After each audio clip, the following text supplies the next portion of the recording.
Boa tarde a todos. Vamos dar início a mais uma sessão Humanidades na Saúde, do projeto Ricardo Cruz. A sessão de hoje é de número 113 e o tema é Diagnóstico, Câncer e Agora. Este é o tema da sessão Humanidades na Saúde número 113, um projeto idealizado pelo Dr. Ricardo Cruz, que conta com o apoio do Hospital Samaritano para sua realização. Como convidados de hoje, nós teremos o médico e oncologista Dr. Marcos Saramago e o médico psiquiatra e escritor Dr. Fernando Boigues. Eles foram escolhidos especialmente por nós para apresentar suas experiências sobre o tema. Eu vou passar agora a palavra para o nosso coordenador, Dr. Ricardo Lima, para que ele possa introduzir o tema antes de chamar nossos convidados. Ricardo, por favor. Boa tarde, Edmar. Obrigado. Boa tarde aos nossos convidados.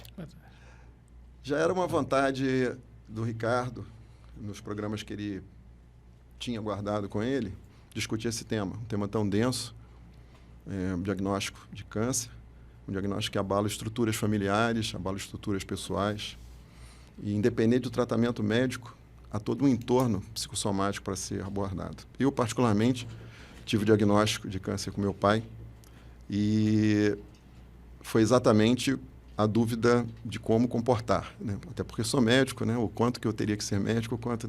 Zero, né? Na verdade, mas o quanto que eu teria que ser filho. E eu me lembro que meu pai, logo que, apesar da gravidade do câncer, dele olhar para mim e dizer assim, mas eu vou ficar bom, né? Eu falei, o que eu vou dizer para ele? Vai, pai. A gente tem que dar uma força. Então, essa é a grande discussão dessa sessão. Diagnóstico de câncer. E agora? Como acolher o paciente, né, como familiar, como nós, como médicos, acolhermos esse paciente. Nós estávamos conversando antes aqui, Marcos usou uma palavra muito interessante, ressignificar, né? A palavra câncer, que durante muito tempo ficou como um diagnóstico de morte certa a curto prazo. E como dentro do tratamento, dar algo a mais para esse paciente, para essa família, né? E a música foi muito inspiradora, né? Ela fala como fazer com que esse paciente continue correndo por algo, né? E não pare, se deite e desista, né? Então, o primeiro palestrante nós vamos chamar um oncologista experiente, é o seu dia a dia, trabalhar com esse diagnóstico, com pacientes, com famílias, e vai nos dizer como ele faz para acolher essa família, acolher esse paciente, tratá-lo de uma maneira ampla, não somente da doença, como tratar o paciente. Marco, obrigado pelo convite, por ter aceito o convite. Muito obrigado, é uma honra estar aqui falando um pouco sobre o nosso dia a dia. O oncologista, ele tem isso como dia a dia, o diagnóstico do câncer, né? E, como você mesmo disse, ele traz um estigma muito grande. Antigamente, a lateral do hospital do INCA, as pessoas faziam a quimioterapia e iam para aquela lateral ali passar mal. Hoje em dia, a imagem é muito diferente do que a gente tem. Hoje em dia, o paciente passar mal, vomitar, é exceção. Então, a gente ainda tem um imaginário popular muito relacionado a essa situação, os linfedemas dos pacientes de câncer de mama, né? Então, hoje em dia, a ciência modificou muito. Isso deve ser a primeira coisa que a gente deve passar. Mas, além disso, a gente deve mostrar que o câncer é uma oportunidade de ressignificação. Essa frase foi de um filho no consultório para o pai. Isso mostra o quanto o diagnóstico do câncer ele dá a oportunidade de pensar diferente, de ressignificar o dia a dia, de ressignificar o lugar do trabalho, o lugar da família, o lugar das relações. Então, é muito importante que, através do diagnóstico, o paciente se reinvente nas suas relações e no seu dia a dia. Então, por isso que eu trouxe essa frase que eu achei muito interessante. O paciente com esse diagnóstico, ele enfrenta uma situação extrema. E eu trouxe esse livro, Em Busca de um Sentido, de Viktor Frankl. Ele foi um médico que esteve no campo de Auschwitz e, nesse campo, ele observou a parte emocional das pessoas e como elas conduziam digamos, os desafios que estavam passando. E ele via que alguns tinham uma resiliência maior e outros uma resiliência menor. Então, através dessa análise, ele traçou linhas de possibilidades e uma coisa que ele fala existem várias formas de eu receber as situações, existem várias formas de eu me comportar.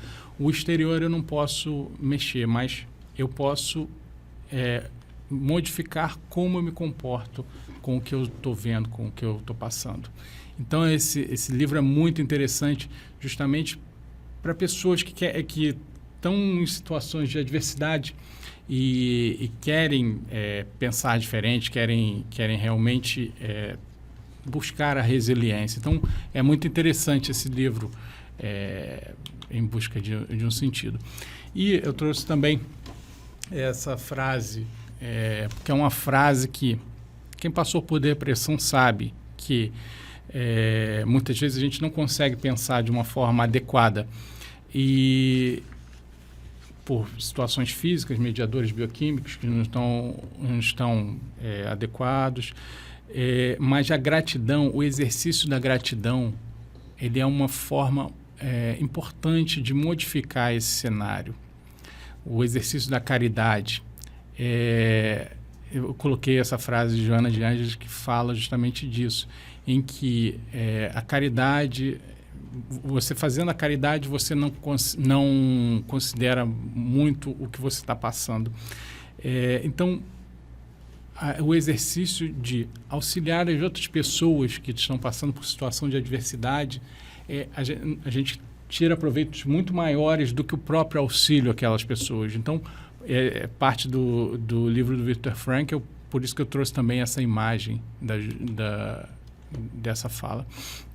E agora, um outro livro que eu trouxe também, que eu acho muito interessante, é Os 5 Arrependimentos dos Pacientes Antes da Morte. Isso foi escrito por uma enfermeira australiana e ela avaliou esses pacientes que estavam em cuidados de fim de vida, do que eles sentiam, o que eles se arrependiam, e colocou em capítulos esses 5 principais de arrependimentos, em que não seguir os próprios sonhos. A gente pode enfim, considerar que por pressões externas, pressões de trabalho e tudo mais, as pessoas não buscaram realmente aquele desejo central, aquilo que elas realmente queriam fazer e não conseguiram. Trabalhar demais, não aproveitar a vida, e aí a gente pode colocar 2 vertentes: ou trabalhar com o que não se gosta, ou realmente trabalhar de uma forma obstinada para você conquistar as coisas, que quando você chega na frente à morte, você realmente se questiona por que ter perdido tanto tempo se dedicando àquilo. E não expressar os sentimentos. Principalmente em sociedades europeias, os sentimentos são tidos como uma fragilidade. Hoje menos, mas já antigamente muito mais. Nossa sociedade mesmo já foi assim. Então, não expressar os sentimentos como uma coisa que você não conseguia expressar a própria felicidade ou tristeza ou buscar auxílio. E perder o contato com os amigos. O escopo social ele é importantíssimo para a nossa felicidade. Então, isso também é importante. E acho que o mais dramático de tudo, não buscar a própria felicidade. Ou seja, viver uma vida que as pessoas entendiam que era o necessário para ela. Então, não buscar a própria felicidade nos renega a situações outras que não nossa própria realização. Eu estive estudando felicidade para uma palestra que eu fiz, e alguns psiquiatras eles analisam a felicidade em vários aspectos. Na parte espiritual, que felicidade é uma sensação de plenitude, em que é contido a parte espiritual, a parte, obviamente, emocional, a parte física, afinal de contas, só conseguimos ser felizes nesse corpo que a gente tem, a parte relacional, como nós nos relacionamos com as pessoas, e a parte intelectual. Então, quando a gente recebe um paciente que tem um diagnóstico de câncer, a gente deve abordar esses aspectos no consultório, justamente para que a gente consiga integralmente abranger ele, porque do contrário a gente está simplesmente prescrevendo quimioterápicos, imunoterápicos e tratando a parte física. Eu sempre pergunto na consulta, o que você gosta de fazer? É uma das primeiras perguntas. O paciente ele chega já querendo mostrar exames, eu falei, não, calma, onde você mora, o que você gosta de fazer, a sua família e tal. E durante a consulta, claro, a gente conversa da parte oncológica e no final da consulta eu trago aquilo de novo. Se o paciente gosta de viajar, eu falei, e aí, quando que você vai viajar de novo para Paraty? E aí, quando que a senhora vai voltar a abordar? Para que o paciente ele veja que não tem que viver o câncer. Porque o que a gente vê, isso é natural da psique humana, que as pessoas elas tendem muito a viver as dificuldades. E, estudando um pouco de psicologia também, isso é natural do ser humano. Isso é natural que as pessoas elas vejam primeiro a dificuldade como uma forma de proteção humana. A gente precisa saber como vai resolver aquela dificuldade para que a gente siga em frente. Mas é um exercício mental a gente pensar a parte boa. A gente pode pensar, por exemplo, numa estrada sobre o óleo, o engarrafamento e tudo mais, mas a gente deve buscar naquele exercício mental a gente ver a paisagem, a gente ver o céu, a gente ver aquele ipê que a gente nunca viu florido e a gente passou a observar depois daquilo. Então, trouxe essa foto que eu achei muito interessante, que mostra um paciente, ele está com uma bala de oxigênio ali, então ele está esperando a consulta dele numa situação de fragilidade. E nós, médicos, a gente está preparado para esse paciente. É um paciente que veio de longe, é um paciente que está debilitado e ele está ali para uma consulta. A gente pode apenas fazer a parte técnica, né? Sua doença é isso, ou a gente pode tratar a parte do câncer e a parte emocional, que é importantíssimo. E a parte emocional é tão importante no câncer que um dos principais livros de mastologia, no primeiro capítulo, ele fala: o câncer de mama é um câncer emocional. Ou seja, é um livro científico dizendo que o câncer de mama é um câncer emocional. Então, o paciente oncológico ele deve ter o emocional abrangido, é uma parte importantíssima da vida dele. E nós, como médicos, devemos, através da reflexão, essa imagem estar à altura desses pacientes, abrangendo integralmente essa situação. Então, essa frase, às vezes é difícil em um consultório oncológico a gente conseguir levar na prática, né? Às vezes é um pouco difícil que um paciente que recebeu hoje o diagnóstico de câncer, ele se afaste de nós, não pior do que quando chegou, mas a gente deve buscar isso como meta. Algumas vezes a gente consegue sim. Eu vejo pacientes que encaram o câncer, principalmente o câncer de mama, de uma forma muito interessante. Tem uma paciente que ela foi mastectomizada bilateral por ter uma mutação de BRCA, e daí ela retirou as 2 mamas e fala: doutor, eu não preciso disso. Me sinto muito bem. E realmente você vê ela muito feminina, muito bem sem as mamas. E outros pacientes que realmente focam em ter perdido só parte da mama. Então, você levar o paciente emocionalmente a se ressignificar, emocionalmente a pensar outros aspectos da vida. Eu perdi a mama, porém eu tenho uma vida feliz, porém eu me realizo, porém eu me sinto bem com meu marido, apesar de não ter a mama. Então, é parte integrante desse diagnóstico. Eu acho que é importantíssimo, né? E, então, acho que é um diagnóstico que nós devemos manusear não só com a parte técnico-científica, a gente deve manusear muito com a parte emocional do paciente. Obrigado, Marcos. É muito bom. Primeiro eu fiquei feliz porque você já começou falando de gratidão, né? Foi uma das sessões desse ano aqui que foi bem discutido e falado, e a gente já tem visto, né, a importância da gratidão dentro da área médica. Né? E Vitor Frankl é um grande exemplo, né, para todos, né? Porque ele até mudou a vida dele para fazer psiquiatria, porque ele notou que haveria um quê importante nisso, né? E é interessante essa palavra resiliência, que ela veio de alguns anos para cá, né? Foi trazida da engenharia. Na verdade, resiliência era a capacidade de mental resistir a condições adversas, né? E a gente trouxe para o ser humano para a gente adaptar, que é necessário mesmo, né? Qual a sua capacidade de resistir ou de se adaptar, simplesmente, Aí já a gente brinca com Darwin, né? Na verdade, quem sobrevive não é o mais forte, é quem se adapta melhor. Né? Então, você já está mostrando isso no paciente, né? Você deu algumas dicas aqui, mas depois, na hora das perguntas, eu vou voltar para, acho que é importante, o pessoal também que está assistindo quer saber talvez mais detalhes, mais minúcias sobre como, você falou muito bem dos genéricos, e mais detalhes como fazer isso, né? Claro. Agora eu vou passar para o Fernando Buick, que é uma grande experiência. Fernando, na verdade, eu não sabia nem que você era psiquiatra, porque eu conheci você como gestor. Você brincou antes daquela aula que tem 30 e tantos anos que você não é psiquiatra, mas é igual andar de bicicleta, quer dizer, isso aí os conceitos você já tem. Ele é um escritor, você é um escritor, então tem toda a sensibilidade na alma do escritor para isso. E tem um caso pessoal, que eu tive o privilégio, assim, privilégio no sentido de tratar junto, não, porque infelizmente é uma doença, um sofrimento da família, mas eu tive um privilégio de estar junto com você lá, e eu acho que esse exemplo para nós também vai ser muito rico. Obrigado por ter aceito o convite, Fernando. A palavra é sua. Bom, boa tarde a todos.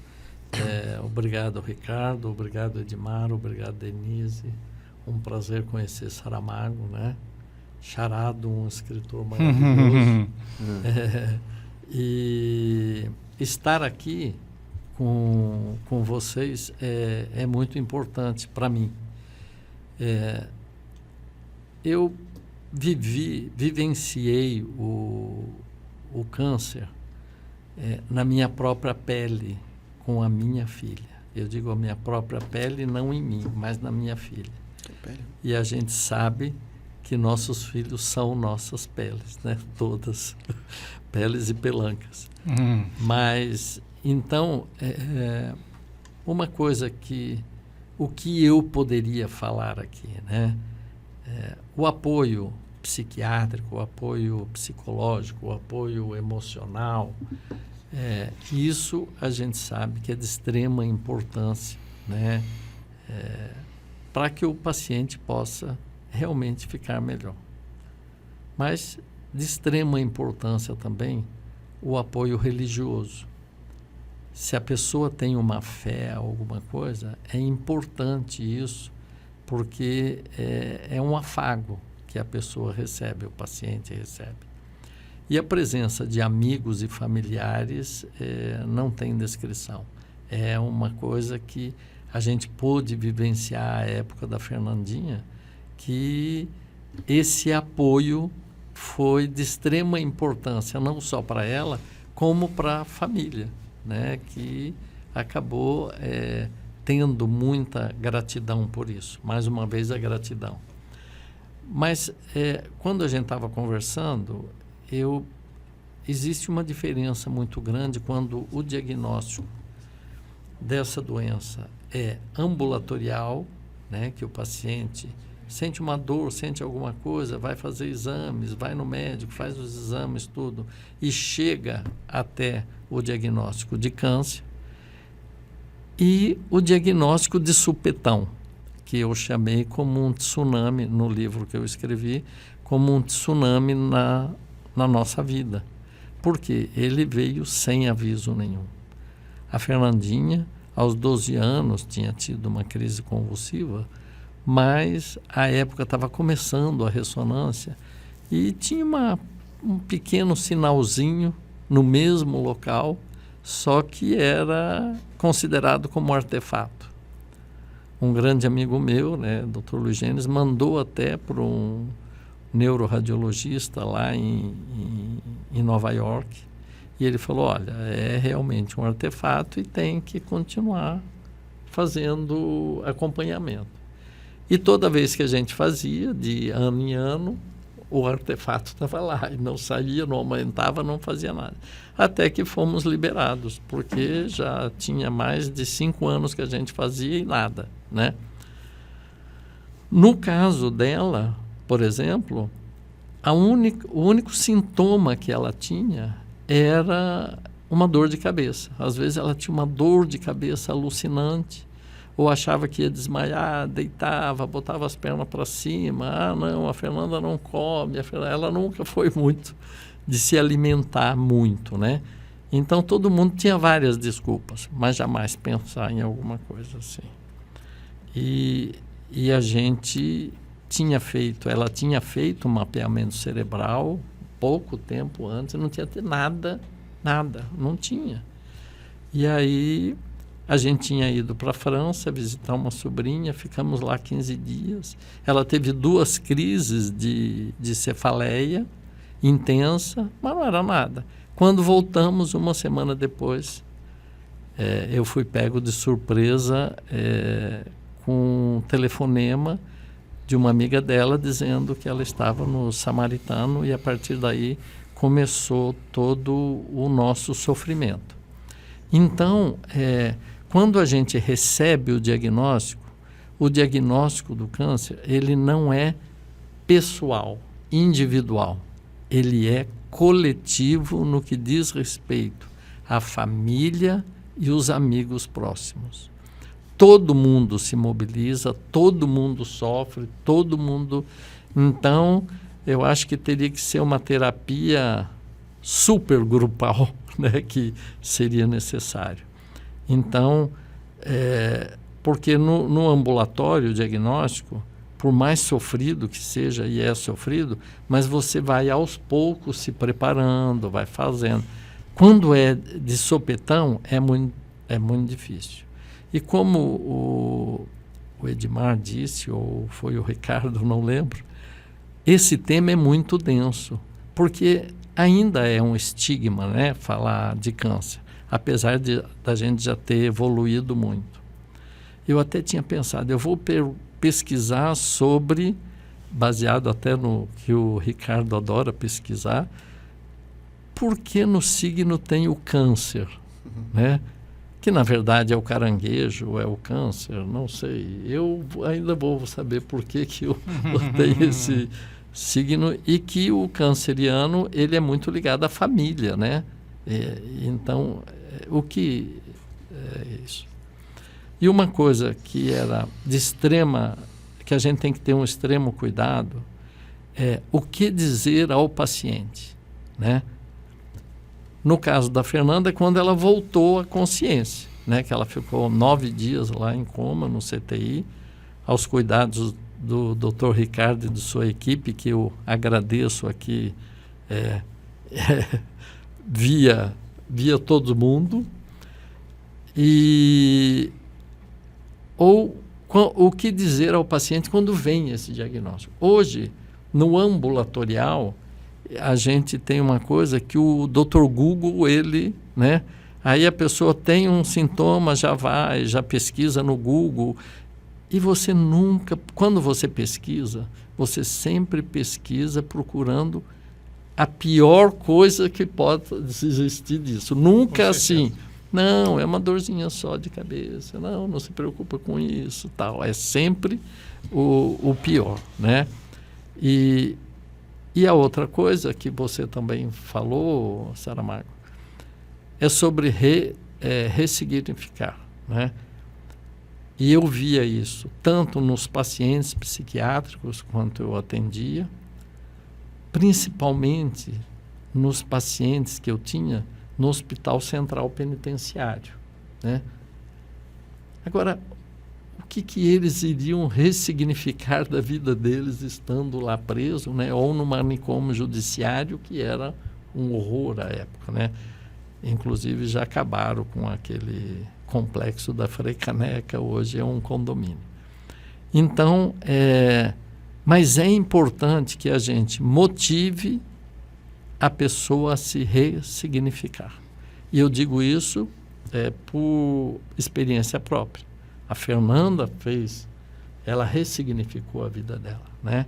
Ela teve que se aposentar, ela não consegue ficar muito trabalhando ou qualquer coisa, que já tem cefaleia intensa, dor de cabeça, tal, né? Então, e a música dizia, de abertura, dizia assim, correr sempre sem parar, né? E é isso que a gente tem que motivar os pacientes, né? Que eles não podem parar. Eles têm, independente do grau ou de malignidade ou do que quer que seja, eles têm que continuar correndo para alguma coisa positiva, né? Eu posso dizer aqui que uma coisa que não está no livro, né? Mas que Depois que a Fernanda teve, ela ainda estava um pouco em recuperação, mas já tinha feito rádio e químio. O Daniel foi para Atlanta, o marido dela, e ela foi lá passar 2 meses. E aí ela própria, tinha um indiano que viu ela, falou com ela que ela tinha alguma coisa, que ele via pelo semblante dela, que ela tinha passado por alguma coisa, aí ela contou a história dela e tal, papapá. E ele falou, existe um tratamento que aí você nunca mais fazer. E ela fez o que ele falou, que era durante não sei quanto tempo, né? Quando ela falou isso, a irmã dela quase morreu, né? Tomar a própria urina da primeira da manhã, né? E aí fala assim, eu posso criticar, né? Não pode haver crítica na minha visão para as procuras do paciente, a não ser que seja alguma coisa danosa, né? Se for uma coisa danosa, sim, eu acho que a gente tem que dar uma freada. Mas quando não é uma coisa danosa à própria pessoa, né, a gente tem que motivá-las a procurar, se é o que está fazendo ela ficar bem, né? E então, uma coisa que eu, durante essa época da Fernanda e de tudo isso, existe um verbo que a gente tem, né? Pelo menos os poetas têm, que é esperançar, né? E esperançar é uma coisa que a gente deve ter em nossa vida. Não só no caso da oncologia, mas no caso de qualquer outra patologia ou de qualquer sofrimento nosso. A gente não pode deixar de ter esperança. Então, vamos esperançar o máximo possível. Eu poderia ficar falando aqui o dia todo, né? Mas eu tenho aqui até no livro uma coisa que, quando eu recebi o telefonema de que a Fernanda estava indo para o Samaritano, que estava no Samaritano, a primeira pessoa que veio na cabeça foi o meu amigo Luiz Genes. E aí eu liguei para ele e falei, Genes, vai para o Samaritano porque a Fernandinha está com problema. E ele, no livro até ele diz, a palavra tumor choca todo mundo. No caso da Fernandinha, que esbanjava a vida, a felicidade, parece que ainda mais. Eu disse ao Fernando, é um tumor e não é pequeno. A Derbal sugeriu o Dr. Jânio Nogueira e você respondeu, o que vocês decidirem está aceito. Então, essa foi uma coisa que me facilitou, no meio desse caos todo, me facilitou, porque nessa hora, e é por isso que eu digo, que com o diagnóstico ele não é individual, ele é grupal, ele é família, é amigo, tudo isso. E a própria Fernanda, falando sobre espiritualidade, ela disse o seguinte, né? Durante o coma, eu estive num lugar em que era ao mesmo tempo acolhida e julgada. Era muito nítido, muito real. Ao mesmo tempo, lembro de músicas que foram tocadas ao meu lado. Via meu pai chorando, sem parar, e minha mãe sofrendo, mais serena. E tenho a clara lembrança de ouvir, você vai voltar, porque ele está pedindo demais. Ele era meu pai. Acordei dizendo que minha vontade era de viver e me surpreendi com o alívio de todos quando me movimentei. Eu não tinha ideia de que haveria risco de não andar mais ou de não enxergar ou falar. Então, eu me emociono com isso porque não tem como descrever, né? A doença já é uma coisa muito forte, muito densa. Agora, quando é com um filho, então, aí ele, né, ele extrapola qualquer tipo de atitude.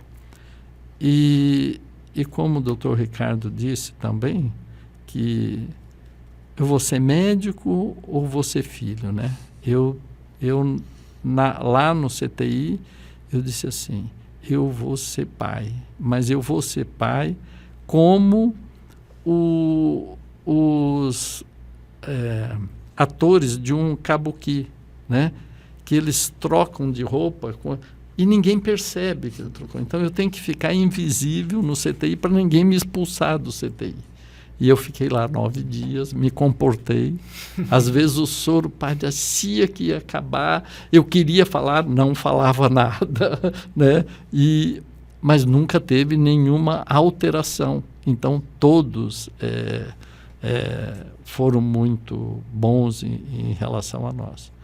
E por fim, eu gostaria de fazer um agradecimento especial a uma pessoa que, graças a ela, é que a gente teve uma evolução tão boa da Fernanda, que foi o médico que estava de plantão no CTI, né?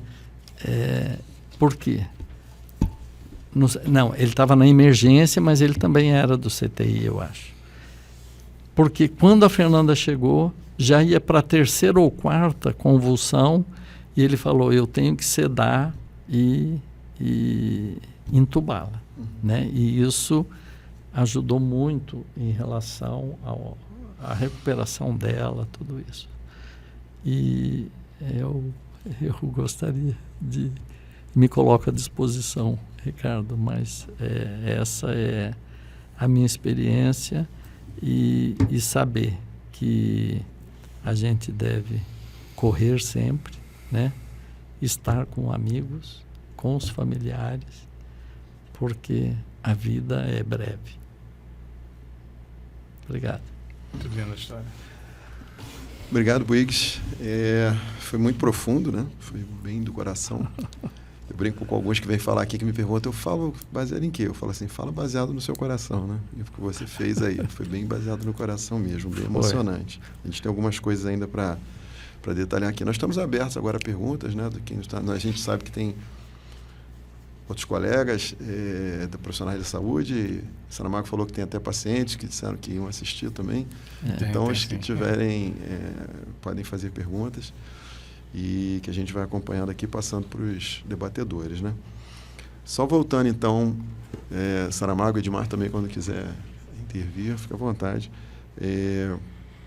Vamos lá, vamos botar um real. Chegou um paciente no seu consultório, aí eu sempre gosto de botar umas coisas numa matriz, né? Você vai ter o câncer grave com o paciente que recebe bem, um câncer mais light, com o paciente que recebe mal, e assim se pediu. Talvez o pior seja o câncer de prognóstico pior, com aquele paciente que recebe mal, né, a notícia, com a família desagregada, sozinho.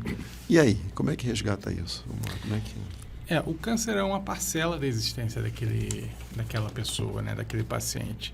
E é exatamente como o Buick disse, existe a fé, que é uma parcela importante da vida, a vida espiritual.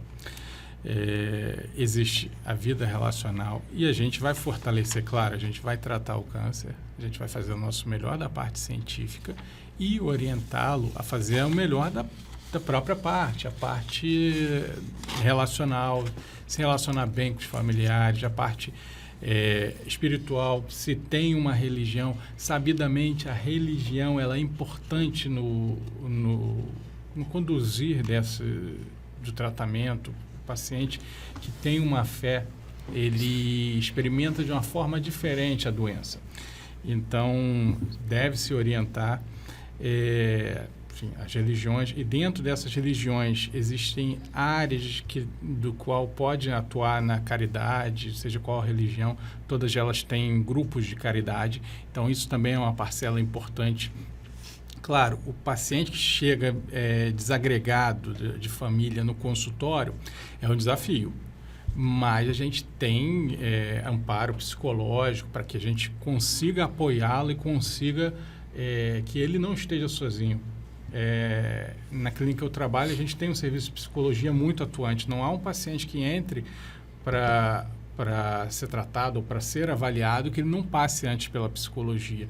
Então, isso é importante para que ele não se sinta desamparado. Então, é um desafio? Mas hoje em dia a gente tem ferramentas para que a gente consiga conduzir e consiga que nessa situação, você falou de um caso adverso, sempre que a gente está perto de uma adversidade, perto da possibilidade de morte, e o diagnóstico de câncer na grande maioria, para as pessoas, falar sobre morte, a gente tem uma perspectiva de olhar para a vida. Sempre que a gente tem algo grave, a gente passa a valorizar mais a vida. Então, é uma oportunidade justamente para que o paciente ele valorize cada dia. Recentemente, eu tive um paciente no consultório que ele chegou, e aí, como é que você está? Estou aqui, ou seja, estou no consultório de oncologia, não estou bem. Eu falei, não é assim. Primeiro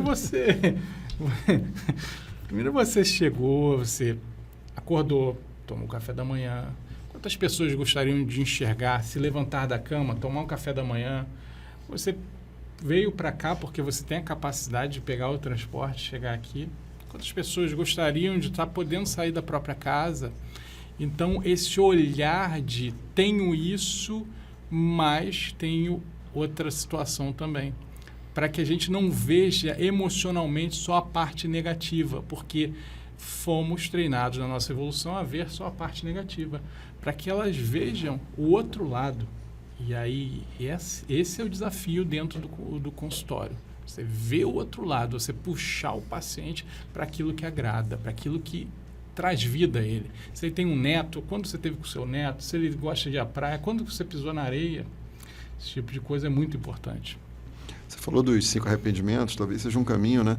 Às vezes ele chega já com esse arrependimento, mas usar isso para tentar... Eu estava lembrando do Não Seguir os Sonhos, lembrei daquele filme do Bucket List, né? Que os dois que se encontram em condições financeiras diferentes, mas com uma história de terminalidade, e um tinha uma lista que queria fazer tudo que ele não tinha feito na vida, pular de paraquedas, não sei o que, e leva o outro. O filme é muito...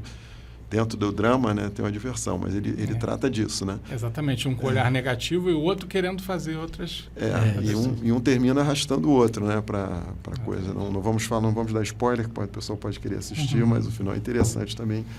Mas você procura, então, seguir isso aí, né? Talvez seja uma linha, quer dizer, eu procuro ver o que ele pode fazer dos sonhos deles, ou ver se ele pode melhorar em termos de trabalho o que ele gosta, ou expressar melhor os sentimentos, ou voltar a procurar amigos e famílias. Você segue essa linha como prescrição, é isso? Exatamente. Você não pode chegar para o paciente que está, por exemplo, com uma doença oncológica avançada, falando de casos avançados. Você não vai mais trabalhar. Se me tira do meu trabalho, eu ia me sentir horrível. Se eu estivesse com câncer, me tirasse do meu trabalho, ia me tirar, digamos, de 80% do meu dia a dia.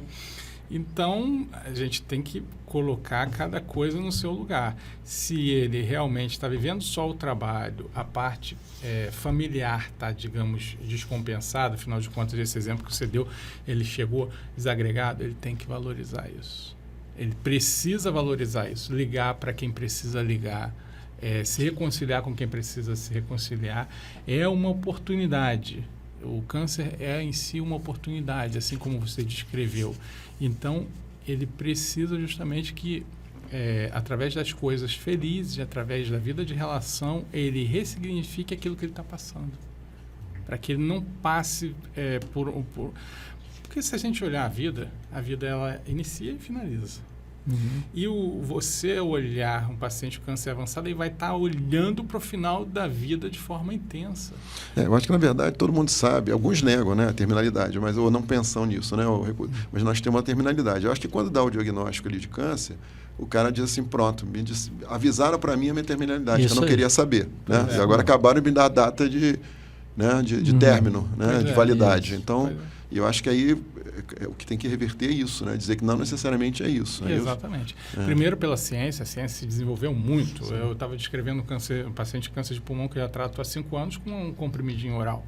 Então, a ciência desenvolveu de forma... Poucos efeitos colaterais, né? Sem que ele tinha, né? Imunoterapias, são terapias fantásticas. Então, a ciência desenvolveu muito. Segundo, é justamente isso, você não focar na parte da terminalidade. Você, na verdade, focar em você viver a vida fazendo as coisas que gostam, fazendo as coisas que se realizam.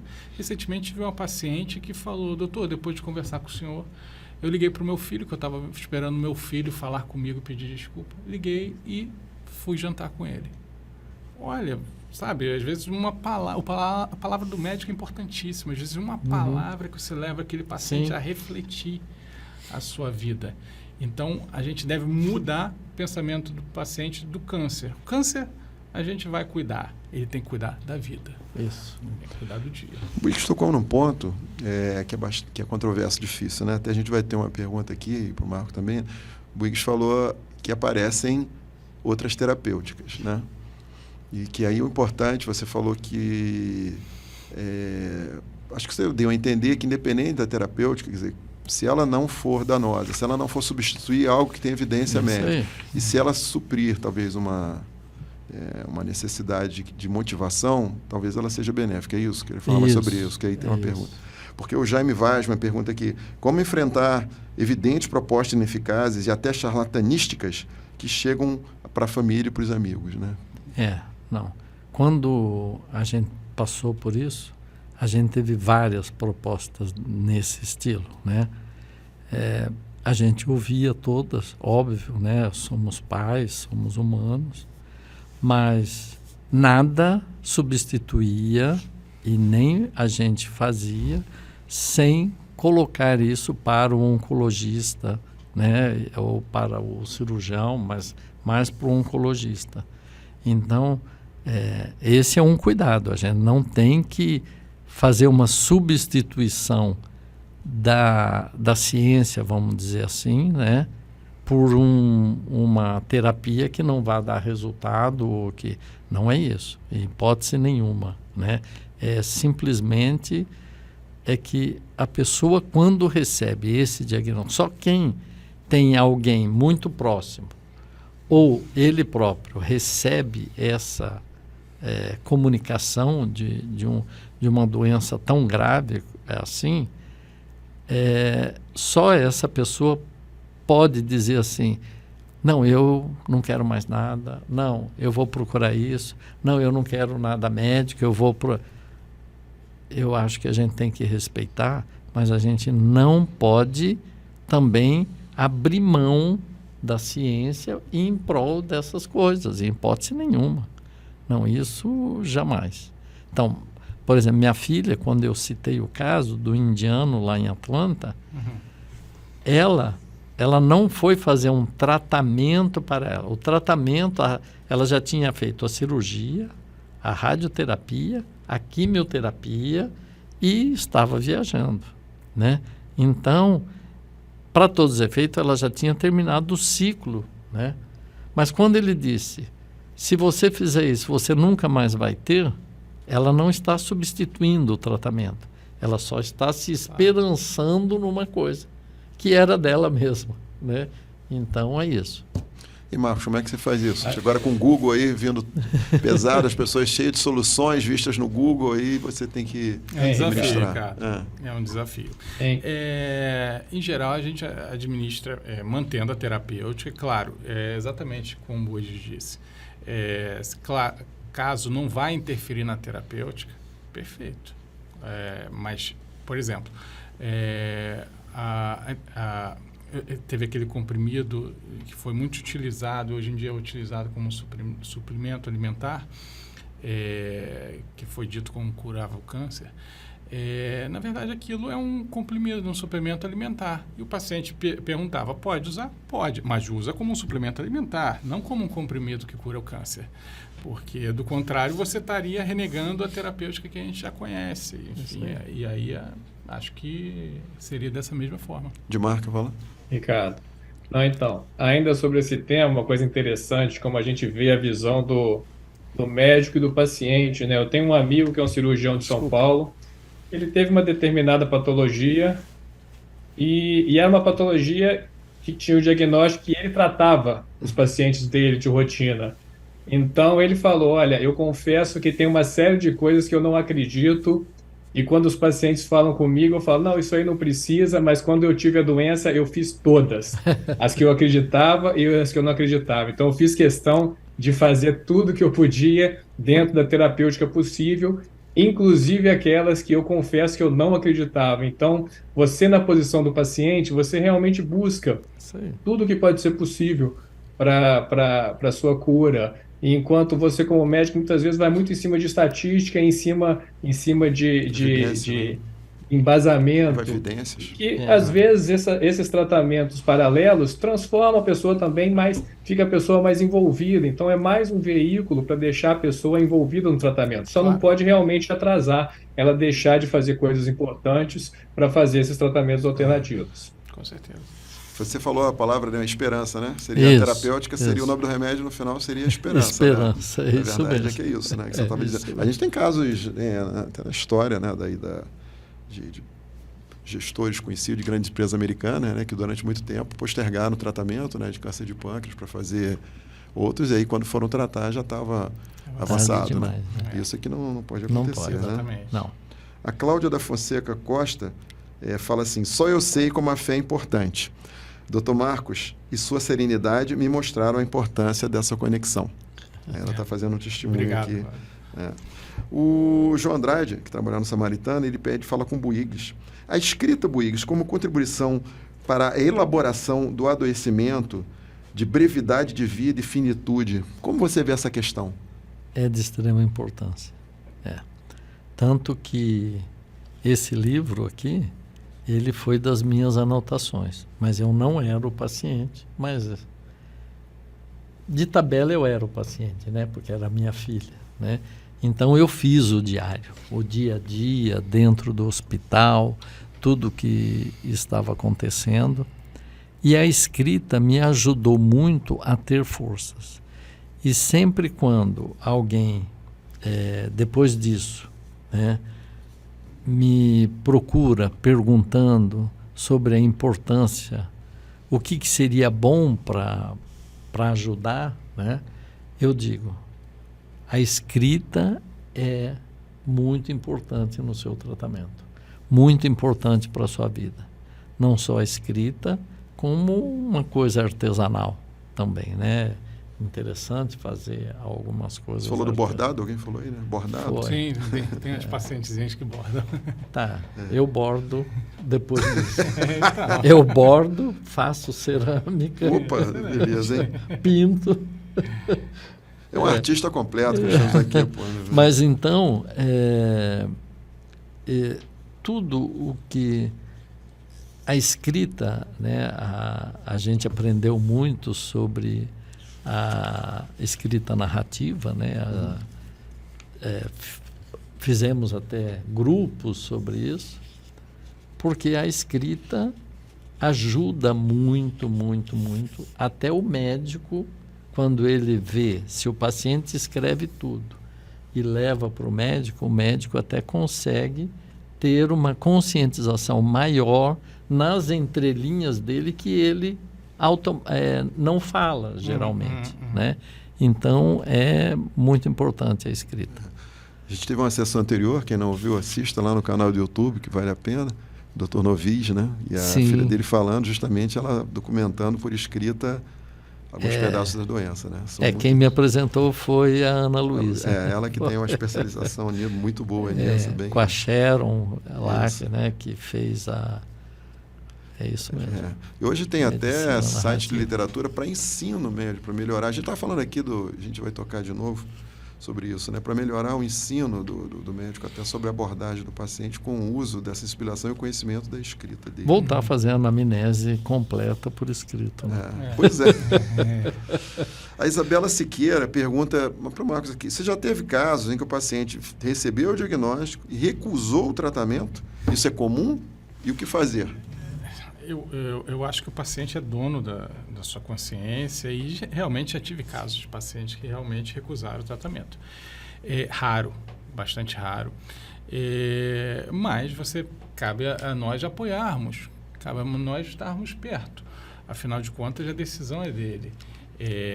A gente tecnicamente explica o que pode ser feito e minimizar os efeitos colaterais e está próximo se eles ocorrerem, mas já tive sim e converso sobre o que pode acontecer e ofereço cuidados paliativos, que é uma especialidade realmente que tem um ganho de sobrevida importante. Então, o paciente em cuidados paliativos ele é tratado de uma forma mais ampla.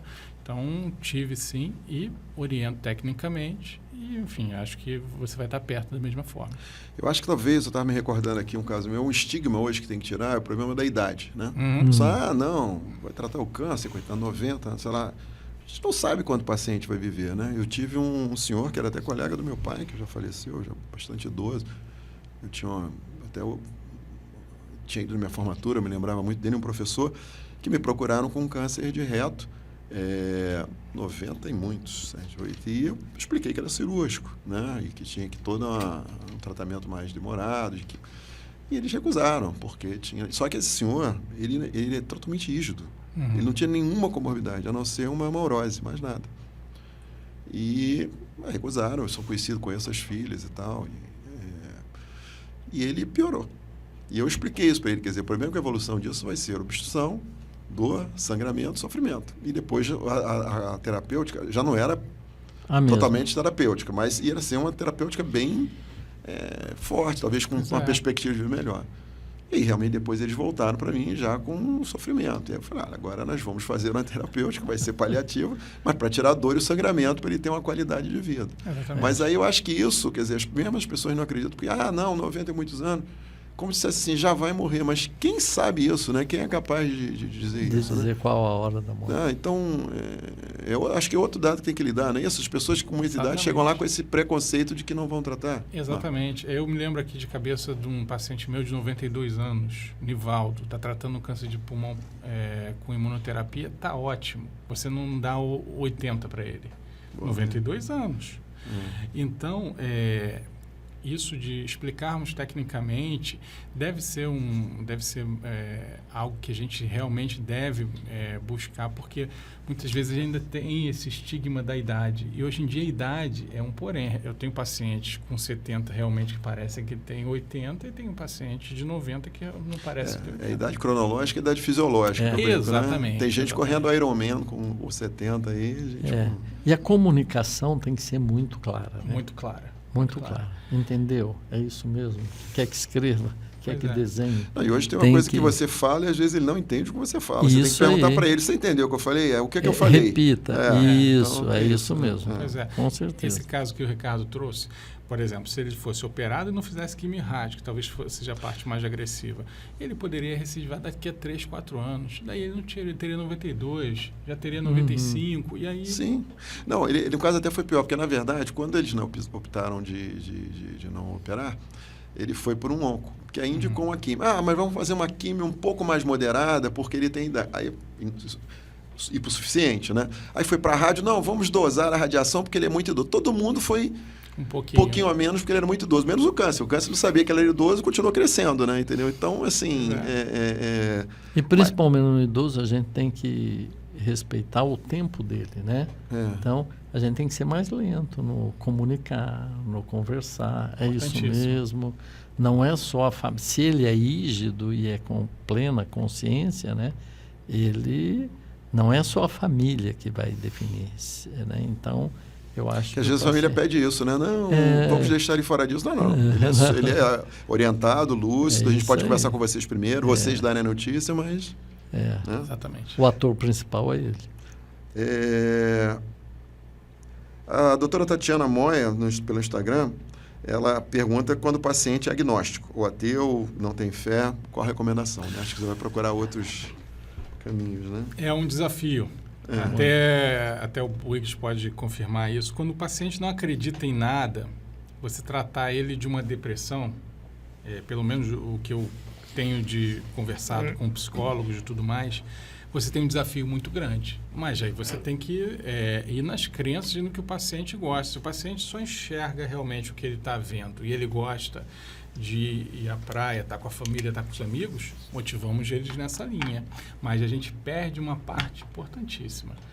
Mas a gente não mexe no credo do paciente. Mas realmente acho que é mais difícil, né, Boris? É muito mais difícil. Porque o indivíduo agnóstico, eu ainda não conheci um indivíduo assim. sabe, Ricardo e Saramago e Edmar. Porque... Você quer dizer que na hora do aperto todo mundo... Ai, meu Deus do céu! Sabe, e não é uma força de hábito da frase ou qualquer coisa. O indivíduo, talvez ele seja mais negacionista do que agnóstico, para não procurar alguma coisa assim que vá mexer com alguma coisa dele, né? Talvez ele não queira que ninguém julgue ele, que Deus julgue, que qualquer outra entidade o julgue, né? Então, eu acho que é mais por aí. A Marcele pergunta aqui, é viável um paciente que tem metástase não ter total ciência da sua gravidade, da gravidade do seu quadro, por ajudar na esperança seria compreensível, mas é ético omitir isso no paciente? Bom, em geral a gente busca conversar com o paciente, mas existem pacientes que não querem ter o conhecimento pleno, querem apenas confiar no médico e delegar ao médico o tratamento. Então, isso é um desejo do paciente. Eu não vou toda vez martirizar ele e falar assim, não, você tem câncer no fígado, você já sabe que o seu câncer foi... Não, vou tratar, vou dar o máximo que eu puder da ciência para ele, mas não vou, digamos... Enfatizar isso. Esmiuçar essa parte, porque são defesas muitas vezes psicológicas. O paciente não quer saber, realmente, muitas vezes eles chegam, não, doutor, trata e realmente não quero saber da minha doença. E aí você trata ele, claro, você vai vendo de exames, se você... Normalmente isso é um cenário do início. O início ele não quer saber, mas depois ele vai buscando. Com o tempo. Exatamente, o período da negação. E conforme ele vai buscando, você vai dando as informações aos poucos. Existe um período de negação maior, outros menor. A Sidneia Papo, aliás, a Marcele que perguntou isso para você, ela falou que acompanhou um paciente que o Dr. Marcos tinha em Maricá e a visita domiciliar dele, a nossa paciente, injetou muita esperança. E ela ficou super satisfeita com essa atenção. Quer dizer, já mostrando aí respondendo a pergunta nossa, né? De como fazer, né? Ela praticamente, uma visita domiciliar fez uma diferença, isso? Uma atenção... Exatamente, né? Focada. O paciente, muitas vezes, ele enxerga um médico no consultório e, algumas vezes, não consegue enxergar ele no hospital e, algumas vezes, não consegue enxergar ele em casa. Então, eu acho que é parte da nossa missão ir, ou pelo menos delegar a quem puder, para que ele sinta-se abrangido em todas as esferas.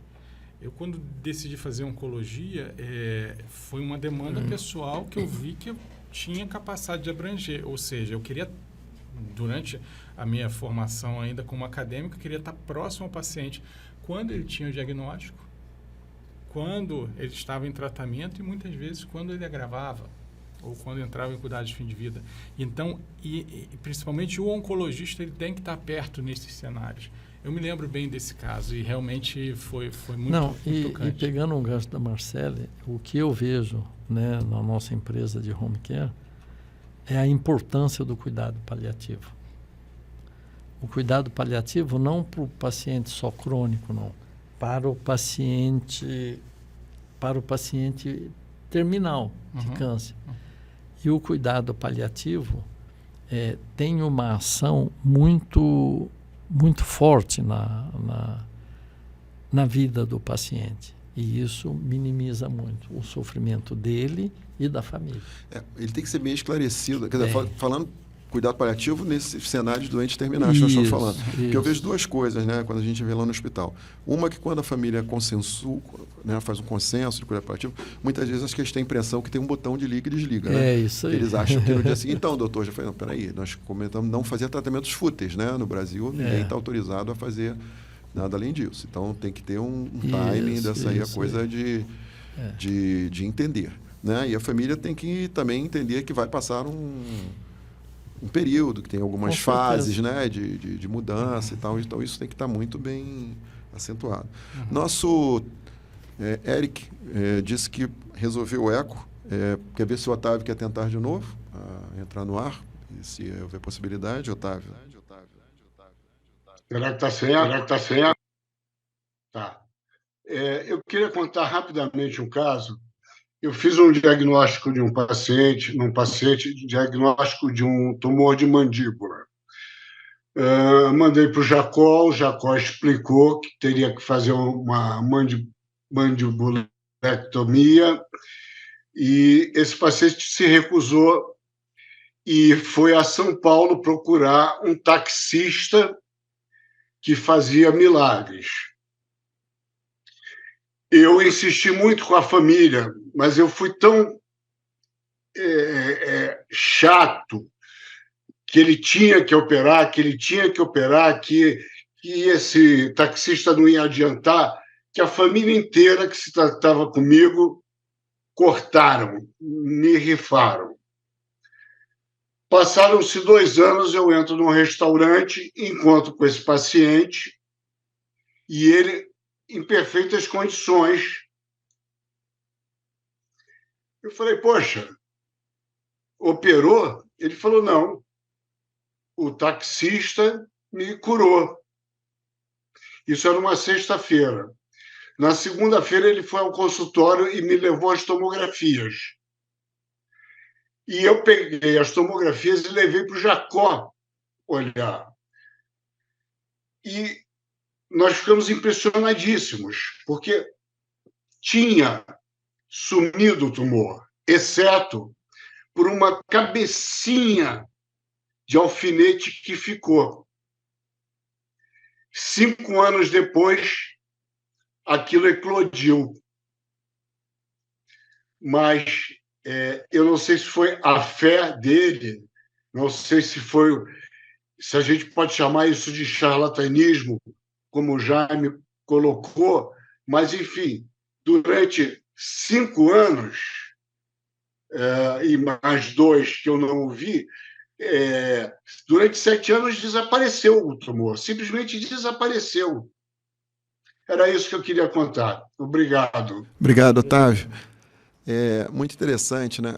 Eu acho que o Marcos e o Fernando podem falar, né? A gente sabe que o paciente, grande parte da capacidade da cura, né, está dentro do paciente. Sim. Né? Sim. E assim, a gente pega pacientes iguais, entre aspas, né, se é a capacidade de dizer isso, que são iguais, com o mesmo tratamento, com respostas diferentes. Exatamente. Né? E esses que são a capacidade de autocura, né, a gente não sabe muitas vezes, com coisas mínimas, o que eles podem, o corpo pode se curar. Agora, não tão eficiente, né, tantas vezes. Né? Como nós não sabemos quem é a capacidade de autocurar, nós temos que fazer o tratamento da autocura e a cura externa. Né, também.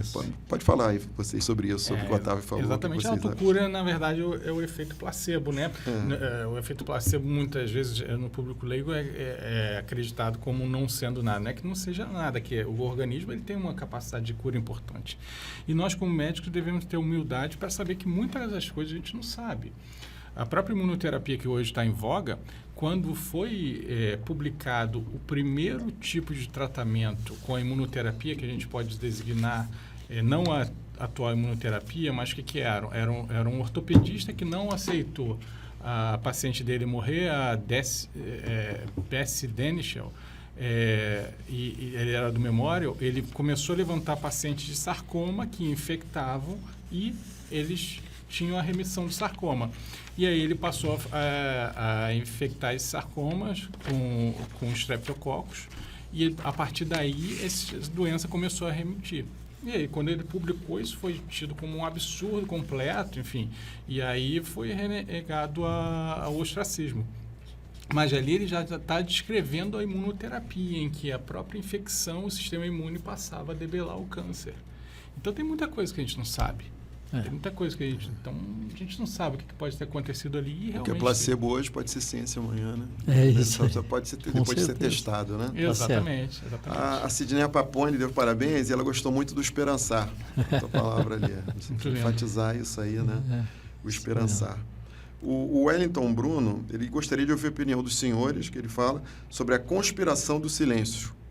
Seria um pedido dos familiares, né? A pedido dos familiares, a esperança verdadeira e falsa em relação ao prognóstico. Muitas vezes a gente tem isso realmente no consultório, em que não fala nada para a vovó porque ela não sabe. O que a gente faz no consultório é ir aos poucos, dando a informação para que ela, porque muitas vezes essas vovós são autônomas de cada dia mais, e elas têm o direito de saber. Então, eu noto que essa conspiração do silêncio é muito mais a família do que o paciente. O paciente entra na clínica que se chama Oncomed. Então, ela... O que ela está esperando? Pois é. Então, a vovó, muitas vezes, eu já tive casos que foram muito interessantes. E, às vezes, os familiares saíam e ela falava assim, eles já acham que eu não sei. É isso mesmo. Ou seja... Tolinhos. Exatamente. Então, o que a gente faz é dar informação aos pouquinhos. É questão de caridade. Conforme vai pedindo, a gente vai...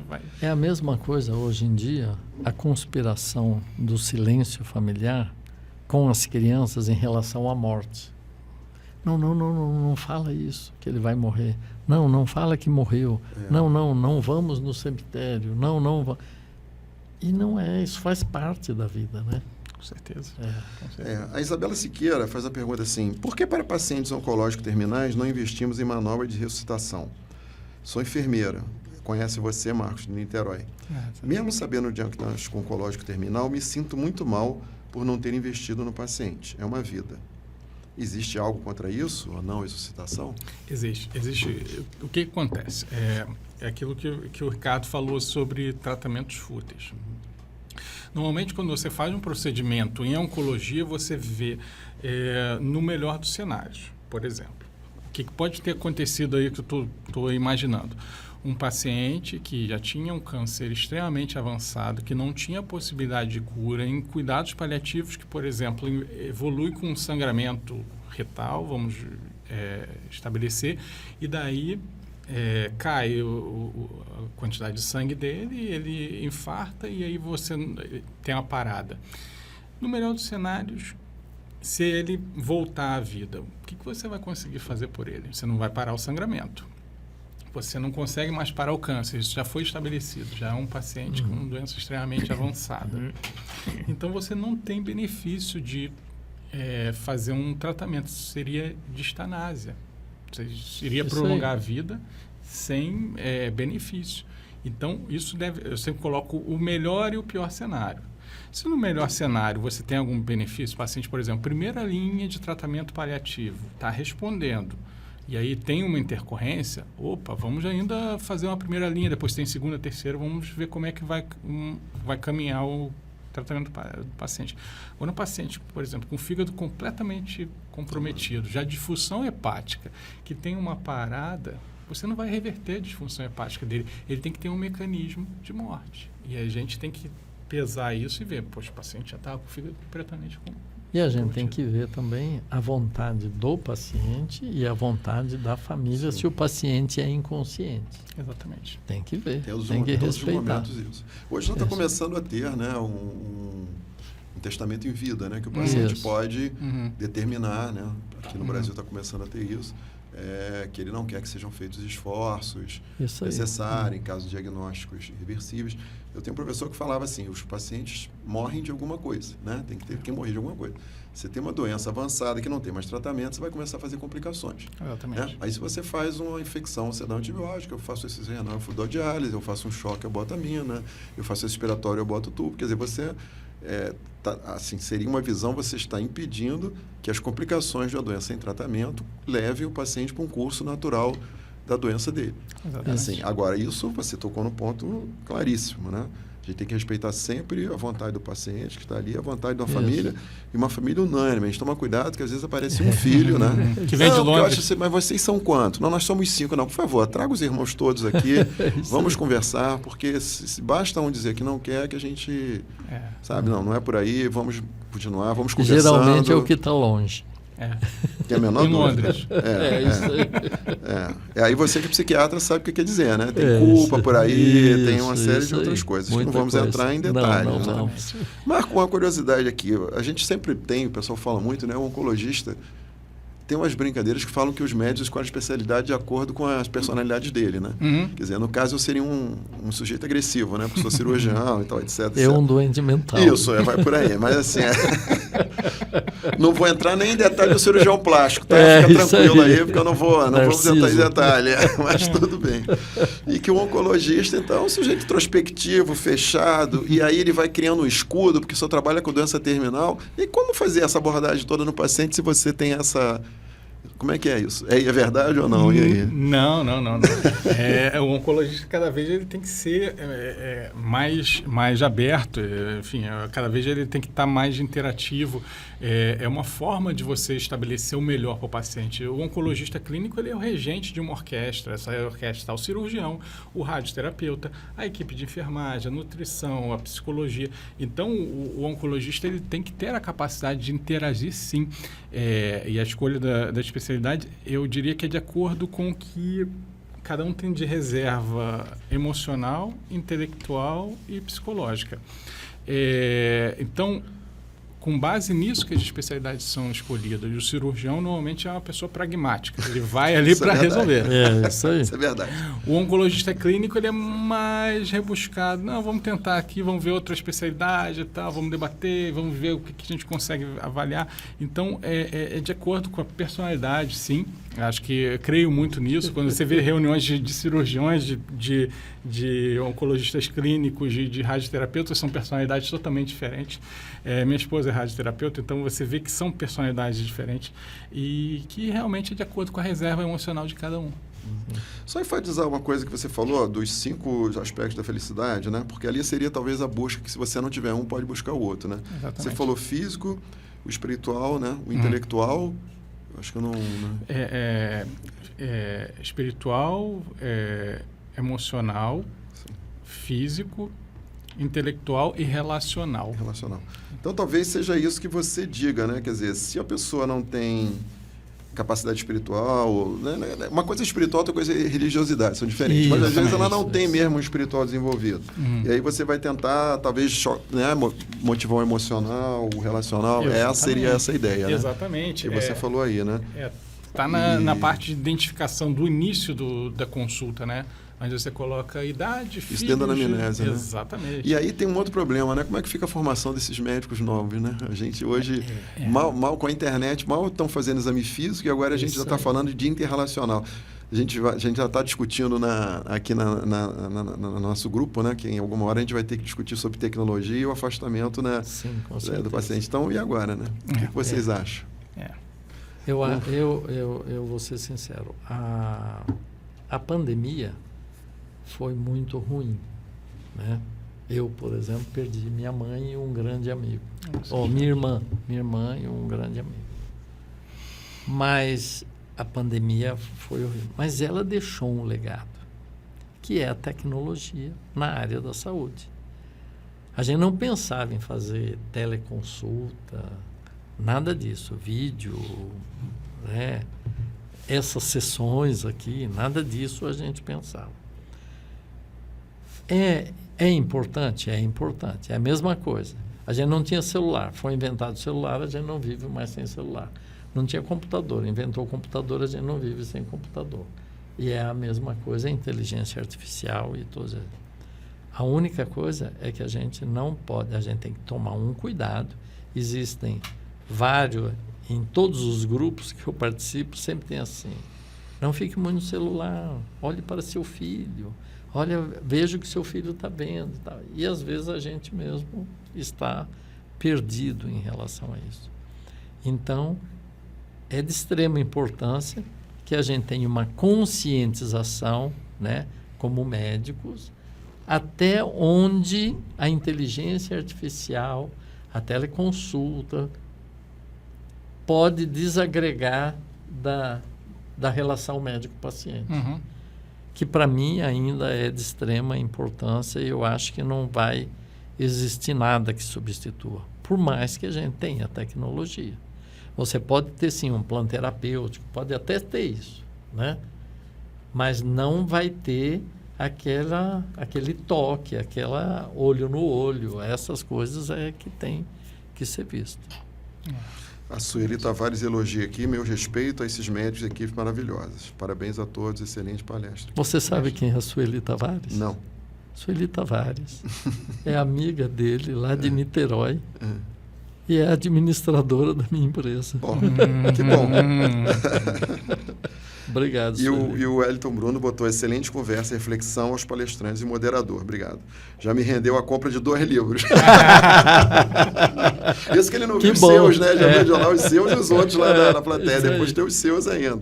Já fala para ele, ó, não tem só os que ele indicou, não. Tem os do Buigs aqui também, para procurar, que são muito bons. Com certeza. Bom, eu queria passar uma conversa muito boa. A gente está caminhando aqui para a conclusão.